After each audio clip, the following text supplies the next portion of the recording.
नमस्कार दोस्तों, स्वागत है आपका हमारे YouTube चैनल में। कहानी में आगे बढ़ने से पहले आप हमारे चैनल पर नए हैं तो चैनल को सब्सक्राइब जरूर करें और बेल आइकन पर प्रेस करें ताकि आने वाली और भी नई कहानी की नोटिफिकेशन आपके मोबाइल पे सबसे पहले पहुंचे। तो चलिए बढ़ते हैं आज की कहानी की ओर। प्रमोद एक किसान था। गांव में सबसे ज़्यादा खेत उसी के पास थे। खेती से उसकी कमाई काफ़ी ज़्यादा थी। गरीब को ब्याज पर रुपए भी दिया करता था, पर अगर उन्हें रुपए लौटाने में देरी हो जाए तो वे उनसे काफ़ी ज़्यादा ब्याज वसूलता, जिस वजह से गरीब किसान उससे नफरत करते थे। पर जितना ज़्यादा वे बेईमानी और छल कपट का रास्ता अपनाता उतना ही उन्नति करता। गरीब किसानों को भी लगता कि प्रमोद की ही जिंदगी अच्छी है। वे कितना ज़्यादा लोगों से धोखा करता उतना ही ज़्यादा अमीर होता जा रहा है। अब तो लगता है कि मानो भगवान भी छल कपट करने वालों की सुनने लगे हैं। हम गरीब की जिंदगी में तो होकर खाना ही लिखा है।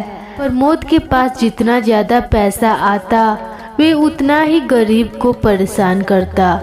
धीरे धीरे करके वे तो गरीब के खेत भी हथियाने लगा था। प्रमोद के घर में उसके बूढ़े माता पिता के साथ पत्नी तथा एक बेटा भी था। प्रमोद अपने माता पिता की इज्जत भी नहीं करता, जिस वजह से प्रमोद के माँ पिताजी कभी ठीक से उससे बात तक नहीं करते। उसके माँ पिताजी घर में एक कोने में पड़े रहते, हमेशा यही आस देखते कि कभी तो उसका बेटा आकर उनसे उनका हालचाल पूछेगा। पर प्रमोद कभी अपने माता पिता को देखने भी नहीं जाता। प्रमोद की कमाई इतनी ज़्यादा थी कि वे अपने माँ पिता की देखरेख के लिए एक नौकर रखता है ताकि उसकी पत्नी को उसके माँ पिताजी की वजह से कोई परेशानी ना हो। काफ़ी समय बीत जाते हैं, उसके माँ पिताजी की भी मृत्यु हो जाती है।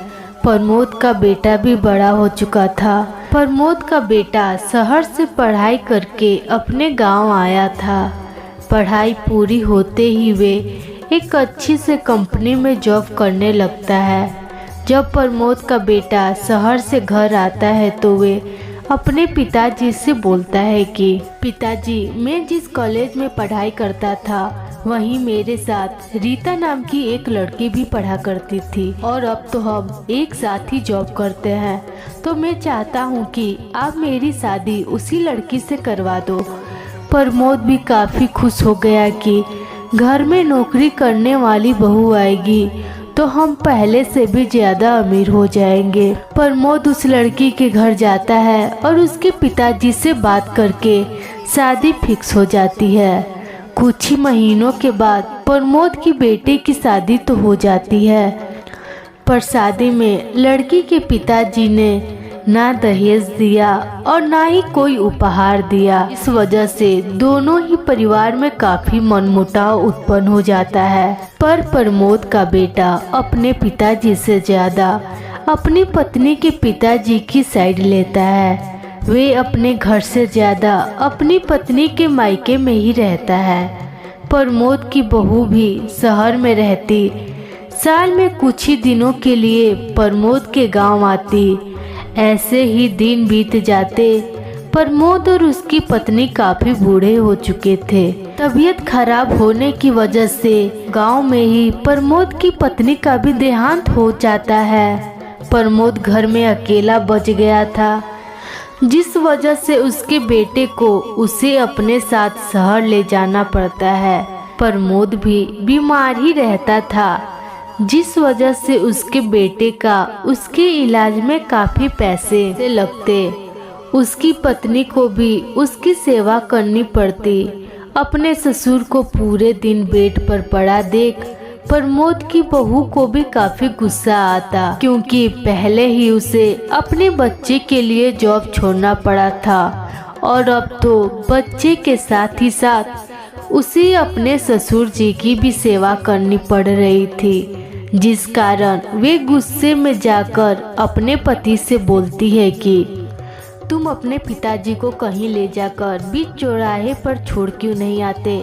पूरे दिन बेड पर पड़े पड़े चिल्लाते रहते हैं कि बहू ये दो, बहू वो दो, चैन से भी नहीं रहने देते।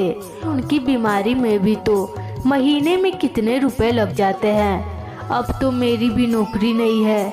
अगर ऐसे ही रुपए उनके बीमारी में लगते रहेंगे तो हमारे भविष्य के लिए तो कुछ बचेगा ही नहीं। प्रमोद का बेटा भी अपने पिताजी के बीमारी में लगने वाले रुपए से काफ़ी परेशान था। वे अपनी पत्नी से कहता है कि ठीक है, तुम चिंता मत करो, मैं आज ही पिताजी का कोई ना कोई इंतजाम कर ही दूंगा।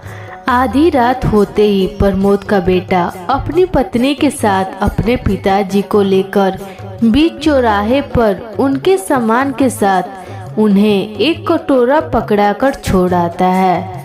अपने बेटे द्वारा खुद को चौराहे पर छोड़कर जाता देख प्रमोद के आंखों में आंसू आ जाते हैं। प्रमोद समझ जाता है कि ये मेरे ही कर्मों की सजा है, जो मैंने गरीबों से छल कपट करके अपने बेटे का भविष्य बनाया और आज उसी बेटे ने मुझे बीच सड़क पर लवारी छोड़कर चला गया। बुरे कर्मों की सजा देर से ही सही पर सूद समेत मुझे मिल गई। प्रमोद बिना खाए पिए काफी दिनों तक सड़क पर पड़ा रहा। भूख प्यास के कारण प्रमोद की भी मृत्यु हो जाती है, पर लावारिस लाश समझकर आसपास के लोग उसका दाह संस्कार कर देते हैं। पर उसका बेटा एक बार भी अपने पिताजी को देखने नहीं आता है।